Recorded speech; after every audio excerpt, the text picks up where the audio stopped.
channel. My name is Barry, and today we're watching What is Warhammer 40k? Timeline of 40k lore. I originally watched the video about all the guys, and I thought that it was fun. So you guys suggested in the Discord that I check this out, so we are going to go and see what happened. Let's go! In the grim darkness of the 41st millennium exists the Empire of Man, a backwards carcass of an empire comprised of many devoted forces, gigantic robot knights, religious machine cultists, and incredibly heavily armored women. There's girls? And she's beautiful, war-torn, hardened, and hot. Most likely with sweltering abs. She has abs? I love the muscle mommies. Come here, come here, come here. I'll take you, I'll take you. And one must know what those abs taste like. Sweet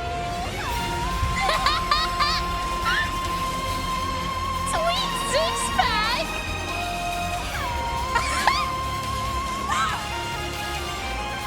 Gimme, gimme, gimme!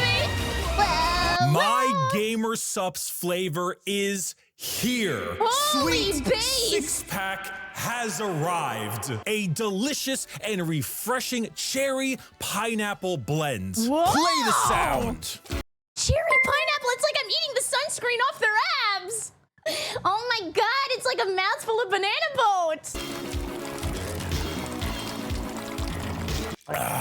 Yes, my Bricky's official Gamer Subs flavor is here. Sweet six-pack, not only in regular energy mode, but also in caffeine-free. The cherry pineapple flavor is not the kind of flavor that just smacks you in the face. It is light, it is refreshing, and it's one of those things where you sip it and you go, not bad. And next thing you know, you are having your fourth refill the same day. Oh and my it is God, available now. Link in the description. Use code Bricky for 10% off your entire order. Not just for this, but for everything you buy. And I'm not dumb. If you buy any of these tubs, regular, caffeine-free of my sweet six-pack flavor, you will get a Muscle Girl 32.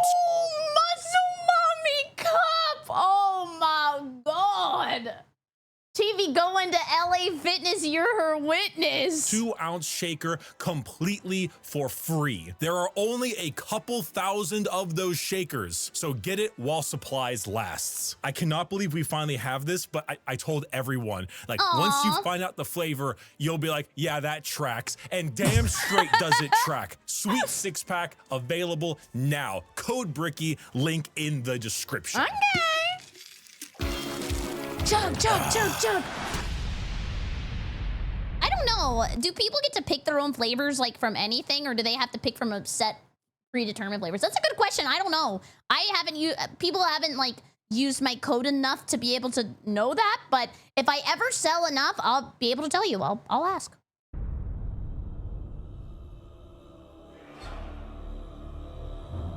Just hearing hoo-ha reminds me of Skyrim. Knowledge and enlightenment has ended.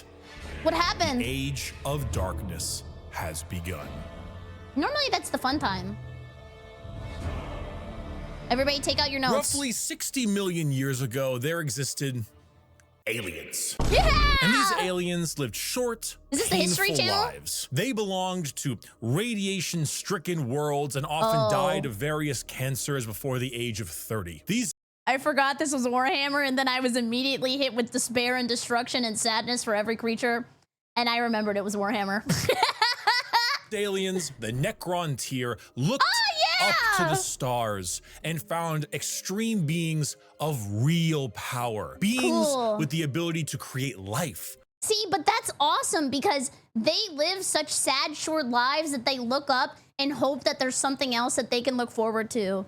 The Old Ones of the galaxy. They asked these Old Ones for help. Please cure us of our ailments. Yeah. To which the Old Ones said, piss off. So the Nekron tier gathered together and did the sensible thing. They declared war upon these old beings and were promptly beaten into the dirt back to their short, painful lives. We watched a long video a long time ago about the Nekron lore, and I remember at the very end, I cried. I don't know why, I just feel feel for them so much. I want to buy them all Build-A-Bears and give them a hug. In the world of Warhammer, there is a hell. This hell is not like you and I know it. It's more of an afterlife, a place where dead souls end up. This place has many names: the Imperium, the Sea of Souls, the like Imperium, Hercules. and the Ether. But mostly, we just call it the Warp. While you and I that's know cool. of hell as a place of horrors and punishment, the Warp isn't really that. Not in the beginning. It's energy, but the kind of energy formed from thought and soul. Wait, and they can travel with their thoughts and souls? Is that what that's implying, that he's coming out of that giant hole? That's pretty cool. Psychic energy, where the dead souls of people end up in a place that is impossible to. Wait, but if it's psychic energy, then maybe you could use dark energy because they're like, you know, Pokemon.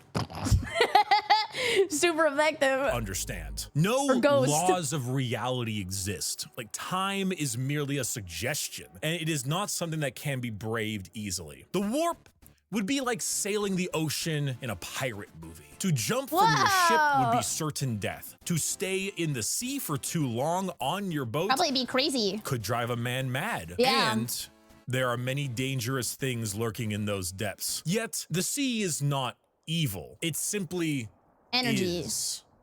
Mostly. There are more malevolent beings in those waters, areas that you do not sail towards. This would be known as the realm of chaos. The realm of chaos exists in the Warp as a special area led by 3 chaos gods. Cool.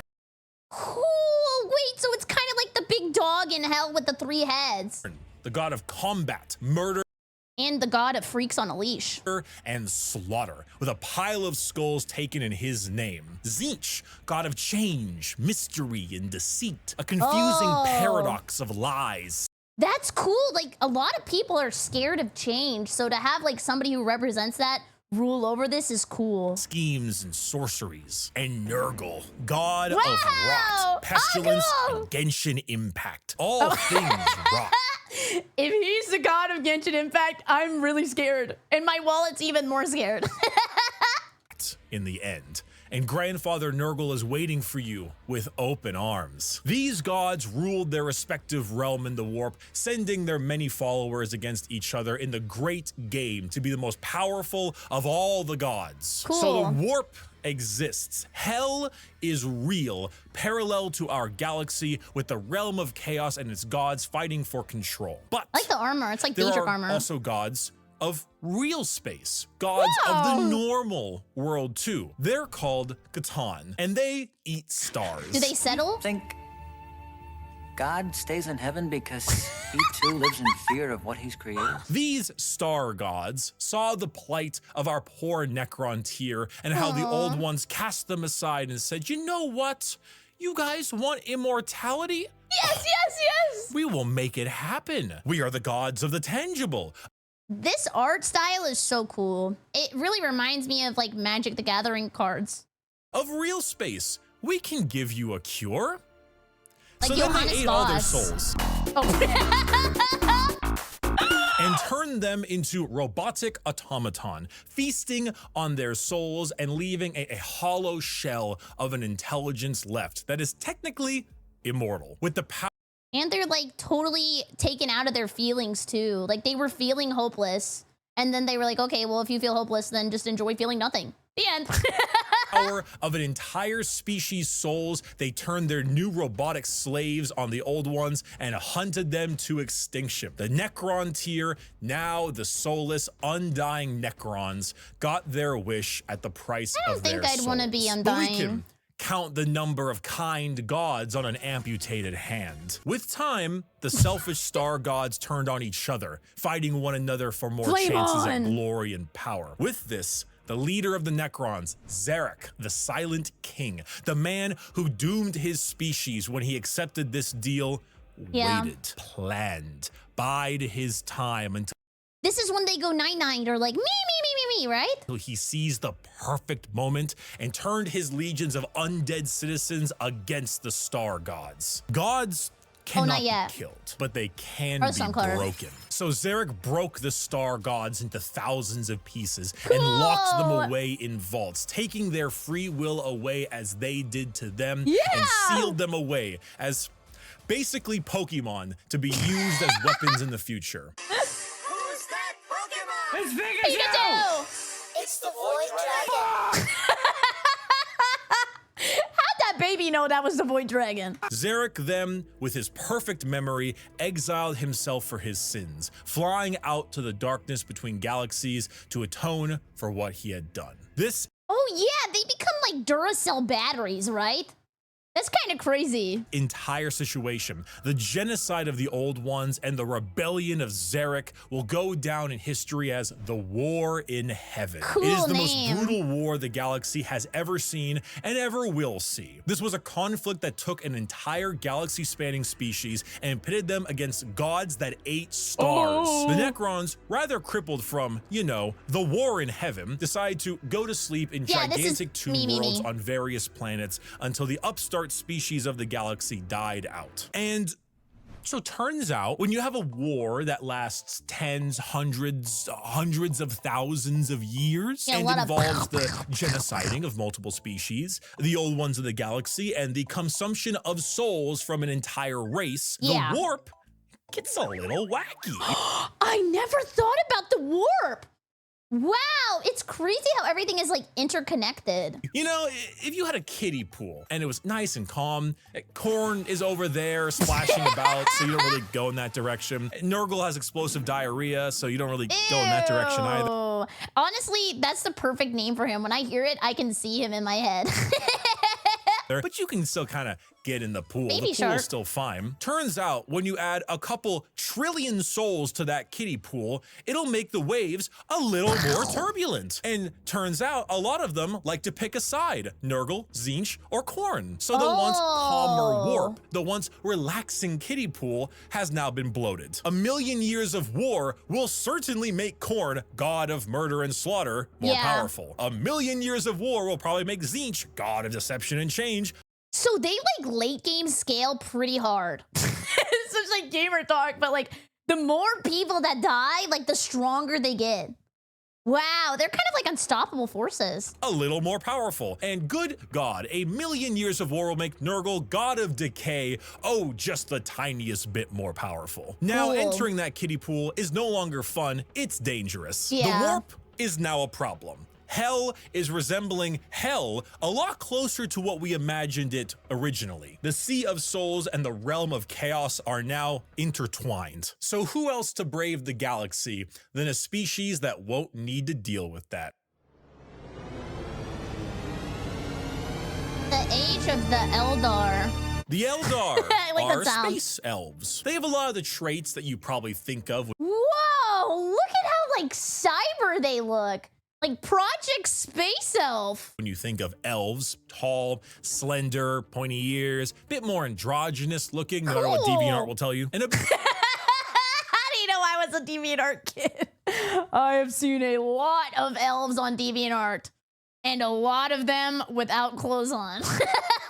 bit stronger on the emotional side. The old ones, as I mentioned, could create life. And when they were getting, you know, absolutely bodied by the Catan and the Necrons, they made some new races to try to help them. One of them was the Eldar. It didn't save them, but they're here now anyway. Oh, and Okay. also the Orcs, but Oh, they're war busy right now. massage.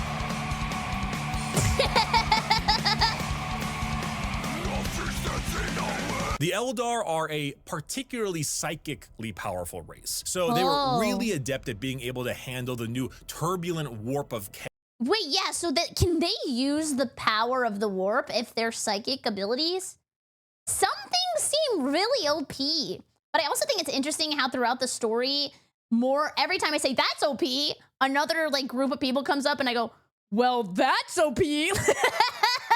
Like everybody's OP. chaos and good at killing Necrons, hence why they went to sleep. Being psychically gifted is basically like being a wizard, but you get your wizard powers from hell. This is Cool. called being a psyker. And basically, if you want to Oh. do cool wizard shit like Yeah. lightning from your hands or reading someone's mind, you can do that, but you siphon the energy to do that from the warp. What happens if you try to read the mind of the Necrons? Like, do they think anything? Or would it be like drinking sparkling water and it's just like zzz? Luckily, the Eldar are very good at handling this without too many negative effects because, you know, summoning power from the Sea of Souls with the new Chaos Friends could be a bit of an issue. But Eldar are pretty good at it. And you see, what's really cool and also awful about Warhammer is that most developed species travel long, faster than light distances by going through that warp. They create a tear in reality to unreality and move through it. Faster than light travel? Cringe. We go through hell itself to deliver your packages. For those of you who Oh my God, I would never want to be an Amazon worker here. That is horrible.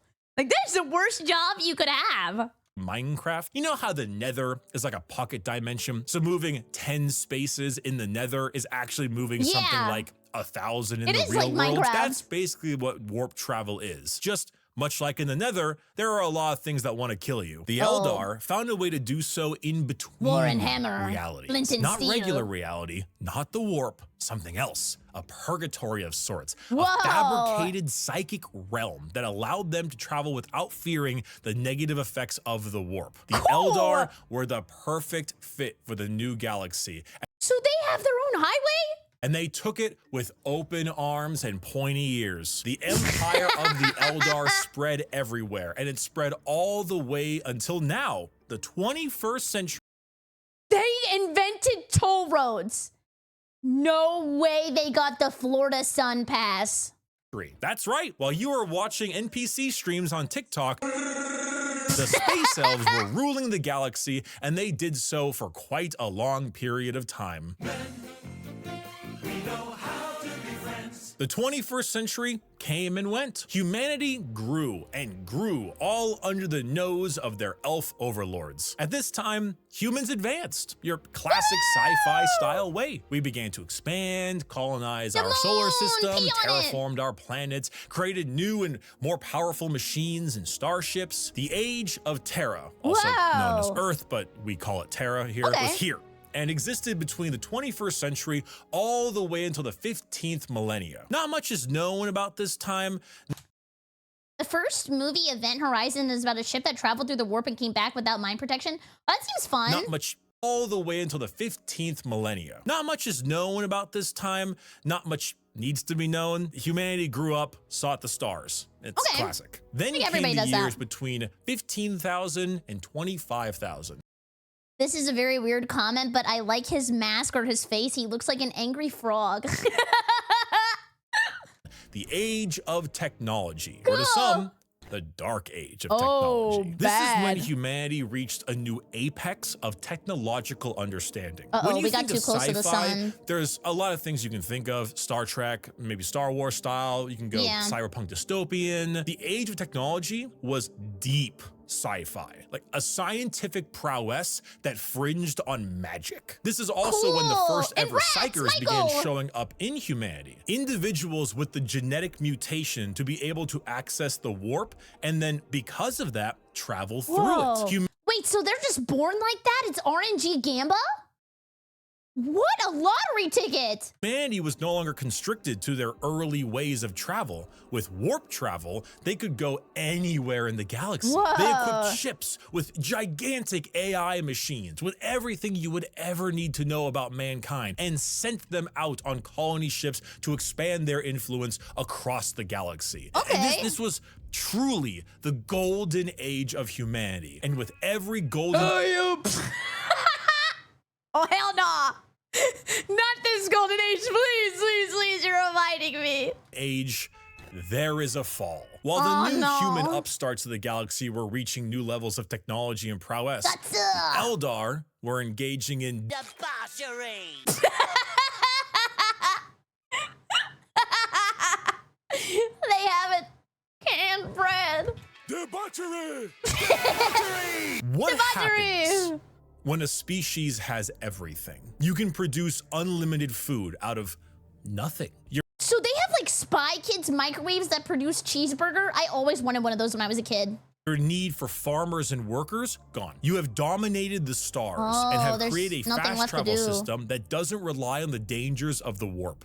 So this is just like super late game in Stardew Valley, and you start getting bored because you basically have nothing to do while you wait for your wine. So you just keep going to bed, waking up, going to bed, waking up, going next, go next, go next, go next. You have nothing else to do. You have no struggles, no problems, and feel as if there is nowhere else to go. Well, you begin to experiment. The Eldar started harmless enough. You know, you take a serious interest in your species' culture, your arts, paintings, poems, plays. These are Eldar, elves, remember? Their emotions are heightened, more powerful than us humans. So your plays get louder. They start to push on the limits of your hearing ability. Your music becomes different, more deranged. It pushes the boundaries of what is art. What's the movie where they sing that really long, impossible song and they're like an alien? It's like, oh, and also that one girl wears band-aids on her booba and on her butt and on her coochie. Fifth Element, yes, it kind of reminds me of that. Visual spectacle of art becomes more bizarre, more delusional, more eccentric. And let's not forget a very important sense. Touch. Pornography I is thought one money. thing. Brothels is another. What if they all mixed? What if your brothels were part of your art and music? And what if those became more deranged? The boundaries of debauchery were not just met, but shattered. Next thing you know, murder is commonplace and often mixed with the art, music, and sex. Pain is a common byproduct of entertainment. They're freaky for real. Like, this is freakdom. Whatever sensation you can have They must probably be play League of increased, Legends. must be enhanced, must be taken to the limits. The Eldar Empire slip. Cool. This art is awesome. It reminds me of a Vampire Magic the Gathering card. I know I keep bringing up Magic, but this is awesome. I just love this art style. Into a nightmarish realm of debauchery and excess, with the worst of it taking place in a city in the Webway, a black market for these kinds of heinous acts known as Comra. Some Eldar saw the writing on the wall, saw what was happening to their species and how far they had slipped. So they boarded continent-sized starships called craft worlds and left their empire, seeking a more enlightened, calmer existence among. So do they like just live in the ship? It's kind of like the vault from Fallout. Wow, those are huge. Among their peers. Some, those in Comra, pushed it to even greater heights, relishing the pain and torment they inflicted on those around them. All during this, the warp, the yin to the yang of the world, was fed by these emotions. The warp is kind of like that system in Demon Souls.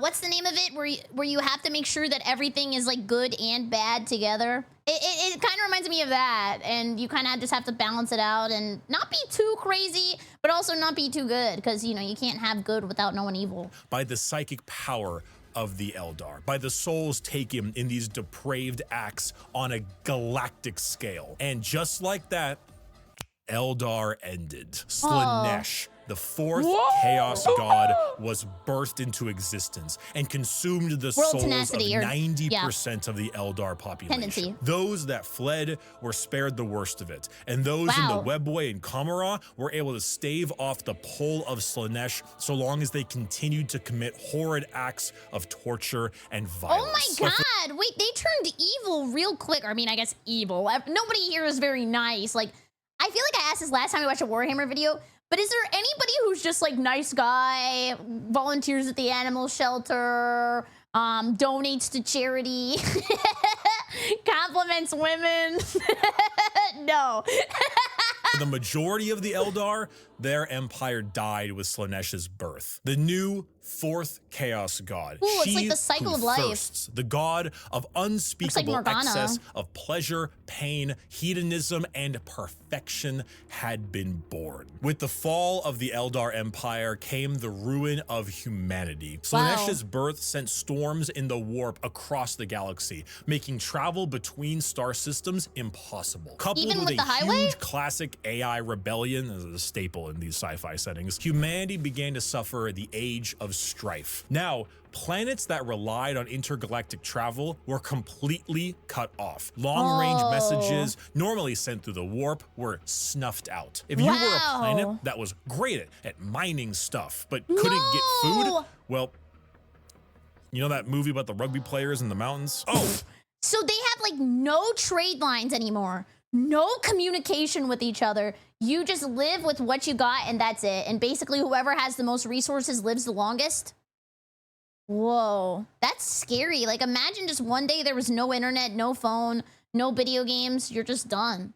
And because of these insane warp storms and fluctuations, psychers began to appear among the human population a bit more often. Now, this initially had them hunted down as witches, because that's pretty common in this setting, but some deemed it right to protect them. Unfortunately for those people, psychers, because they open a gateway to the warp, don't really know how to use their powers well, and they kind of attract demons who then force their way through the psyker as a conduit of sorts and begin to slaughter the population of your planet.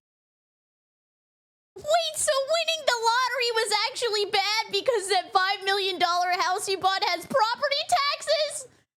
Oh!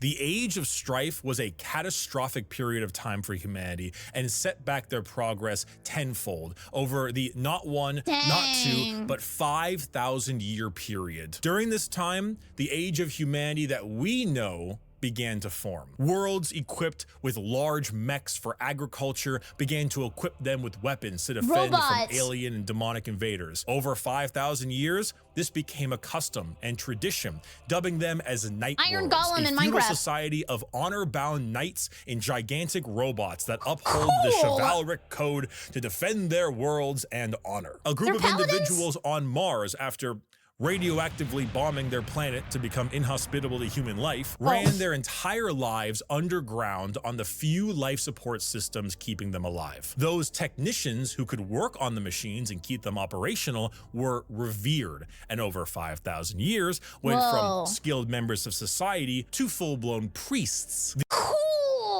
I don't know why I love like church priest aesthetic stuff. It just always is super cool and super hard. The cult Mechanicus, or tech priests of Mars, formed in the ashes of the Red Planet with a religious fervor and doctrine on the cult of the machine god. Cool. And on Earth, or Terra, techno-barbarian tribes waged war across the planet in a Mad Max style of blood and gore. And they have cool until hair. Finally, a mysterious man who lived in the shadows of Terra for millennia finally revealed himself to the populace. His name was the Emperor. Wow. He deemed himself... Is he just always aura farming like this? No. I pointed wrong. Is he always aura farming like this? Every picture is just like... the Emperor of mankind. Where did he come from? I don't know. Why is he 10 feet tall and the most powerful psyker of all of mankind? Aura! I don't know. Why is he basically immortal? I don't know. Where'd Cotton Eye Joe go? Who knows? But he's here, and he isn't happy with all of you ripping up Terra. So he began the Unification Wars, where he and a very early version of the famous Space Marines, the Thunder Warriors, reunited Terra under a single banner. With blood. Then, after taking over Earth, he reunited the Thunder Warriors into the fucking dirt. This is where we get the Imperium of Man, also known as the Imperium. That's a lot of smog. The new faction headed by the Emperor of Mankind with a treaty signed with the Cult Mechanicus on Mars to spread out and reunite humanity after the catastrophic Age of Strife. But first, the Emperor is going to need some smaller versions of. I like his art because it kind of reminds me of like Art Nouveau. He has like very cool outlining, like the gold and the embroidery, or I guess like the embellishments on his armor is really cool. Of himself. 20 of them, 18 of them, I meant, gene-crafted sons of the strongest human to ever live. Cool. All of them possess unparalleled strategic power, intelligence, formidable strength and size, a real powerful force to unite humanity and stop the chaos of the current galaxy. I love ponytail Speaking helmet. Of chaos, you ever seen that image of that guy like throwing the... It's all in the wrist. I'm really good at throwing babies. baby like a basketball. That's about what happened. The Chaos Gods intervened and grabbed the 18 Primarch gestation pods and yeeted them across the galaxy at a whim, everywhere they could possibly go. A galactic game of keep away. So the Emperor had to get them back. Like Goku. So begins the Great Crusade. A crusade across the stars to reunite not just humanity, but the Emperor with his fallen sons. I keep saying cool to everything, but how could you not? Everything's just cool. The first to be found was Horus. He's bald, like my mods. One of the strongest and most noble I love sons. bald people. The Emperor carried with him a legion of newly crafted warriors with genetic material made from their Primarch father. These are the newly made Space Marines. For Horus, his were the Luna Wolves. And as the Emperor continued on his Great Crusade, he found more and more of his sons, reuniting them with their individual Space Marine legions. Leman Russ, the cunning hunter with the Space Wolves. Wow, wait, they have furry armor. That is so cool. Is that not so cool? Look at him. He's got a whole ass wolf on his head. Rogel Dorm, the Phalanx with the Imperial Fists. Angron, the Barbarian, He's angry. the very angry with his World Eaters. Fulgrim, the Perfect with his Emperor's Children. And Jagatai Khan, the Swift, the Stoic, and his white scars. Cool. Those were White just and some red of always the 18, looks really cool. and one by one his lost Primarch sons were returned to Turtle him, armor. and their Space Marine legions returned to them. The Great Crusade saw humanity once again reconquer the stars, returning worlds of humanity back to the Imperium and killing any and all who stood against their noble crusade. But in the years of the 31st millennia, treachery would break this all apart. Of course. Why? Why can't everyone just get along, have one big hug, and maybe go to Schlitterbahn? Men, we don't know what we did. Horus, the Emperor's most beloved and favored sons, named War Master for the Crusade, succumbed to the power of chaos and daddy issues. All because of that bastard Erebus. Yo, fuck Erebus. Is that why you guys are saying that in chat? Is that like common knowledge? Slowly, Horus would become corrupted, turning the Emperor's sons against him. This begins the most pivotal moment in our story, and the one that has like 50 books written about it. 50 books? Oh my god. This must have gone hard back in the day when you were sitting in the back of the car. And then maybe you would just have to have it lit up by like the street lamps while your mom was driving somewhere. The Horus Heresy. 9 of the 18 Primarchs turned against the Emperor, and the following years were a bloody battle for the throne of Terra. The Emperor originally was working on a special webway project, just like the Eldar, to make faster-than-light travel significantly easier and safer, really improve humanity to allow them to conquer the stars without the risk of the warp. Well, this big red idiot... As a big red idiot, I do not condone his actions.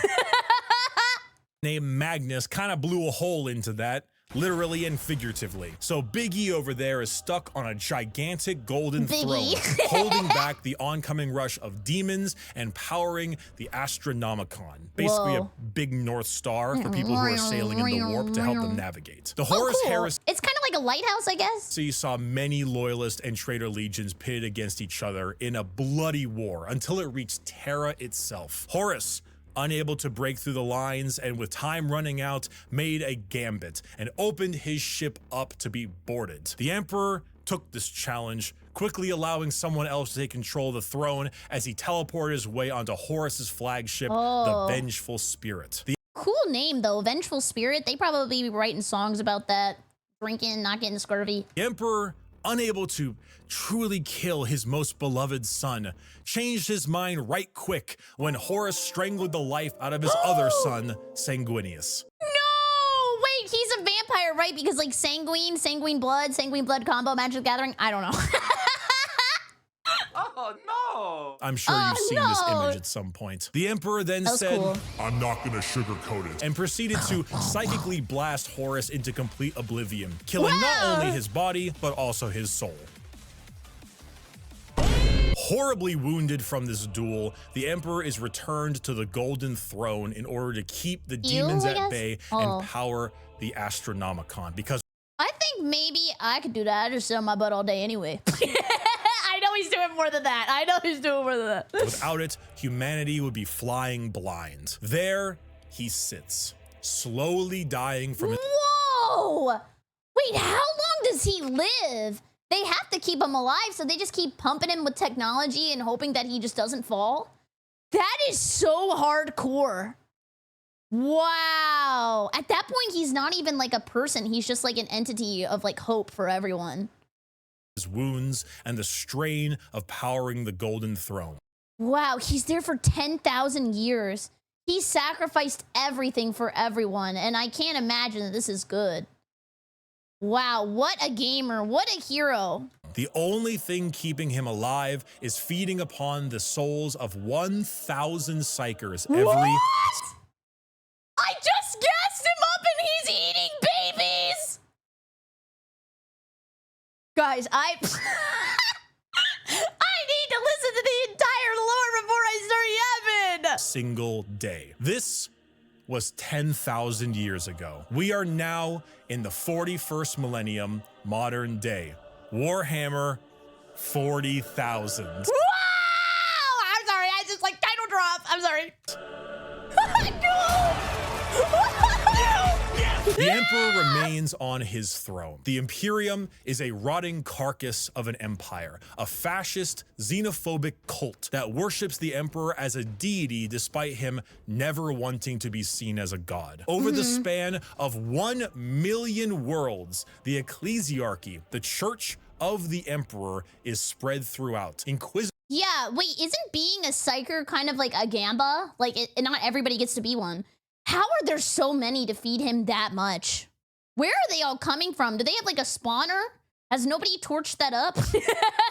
Inquisitors with unparalleled power root out any sign of heresy or lack of devotion to their god emperor. The other half of the traitor legions move about as chaos space marines, raiding and pillaging the Imperium, while the loyalist half does their best to keep the empire alive. All throughout this, they must endure orc invasions, Eldar trickery, the reawakening of the Nekron race, and the Great Devourer. I am never gonna complain about living in Florida ever again. This has gotta be 40 times worse.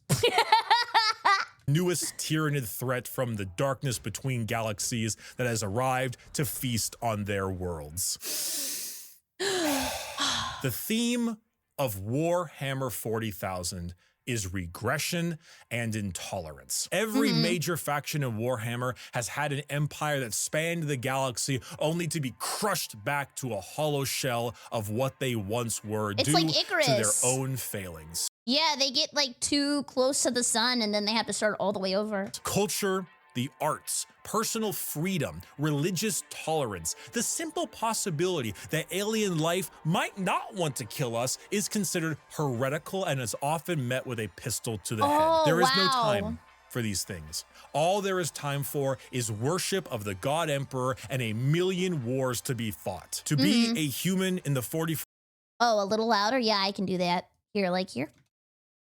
First millennia is 99% of the time to live a horrible existence, to be one of trillions of other humans across a million worlds throughout the galaxy. Oh, yeah, okay, well, never mind. That's where they're all spawning. There's a lot of people. A galaxy where AI is outlawed, so humans are repurposed and lobotomized to become slaves. They can't ask Grok!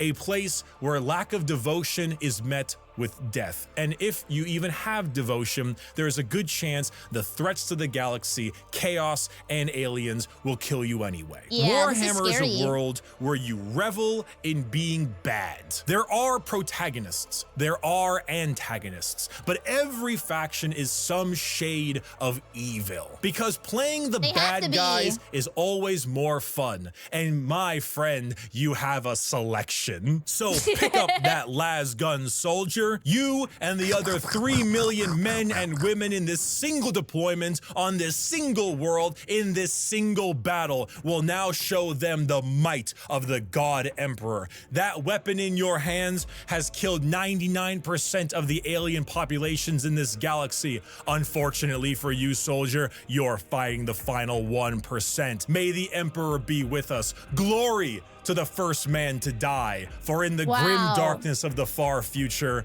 there is only war.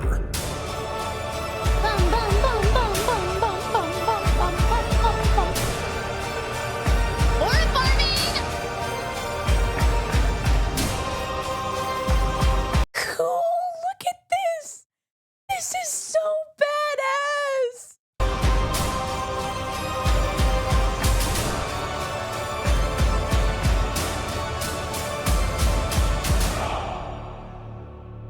Hooah.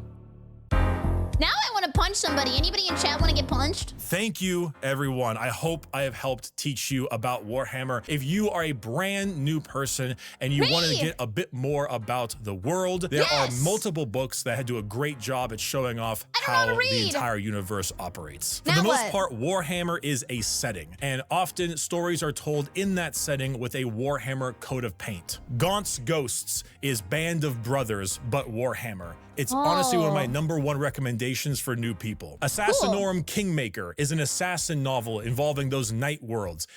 Not to be an idiot loser anime Dumbo, but do they have like a graphic novel? It seems like the art is so cool. The art styles are cool. The themes are cool. I wonder if they have like a graphic novel. This is Mission Impossible, but Warhammer. Bloodlines is Blade Runner, but Warhammer. And the list goes on and on. If I had to recommend a brand new novel for a first-time Warhammer enjoyer, these are the 4 I would recommend. Horus Rising, Caiaphas Cain, First and Only Gaunt's Ghosts, and Infinite and the Divine. I feel like I would probably read Infinite and the Divine because I really like that story. It looks so cool. They are all fantastic novels, and they will get you acquainted with the world without needing to know too much. Thank you all so much for watching this video. Get yourself a Gamer Subs flavor. Enjoy the new sweet 6-pack. And if you're curious and you want, you know, just a little lord, you can find him in the description as well on my merchandise store, orchid8.com. Thank you for watching, and may the God Emperor be with us. That was so cool. I don't know why. I just like always super geek out about the Warhammer videos. Just like the aesthetic is awesome. The art is awesome. The story is cool. And his delivery is amazing. That was awesome. Can we clap for the video? That was insane. Also, thank you for watching. I hope you have a great night. And if you got this far in the video, tell me your favorite ice cream flavor.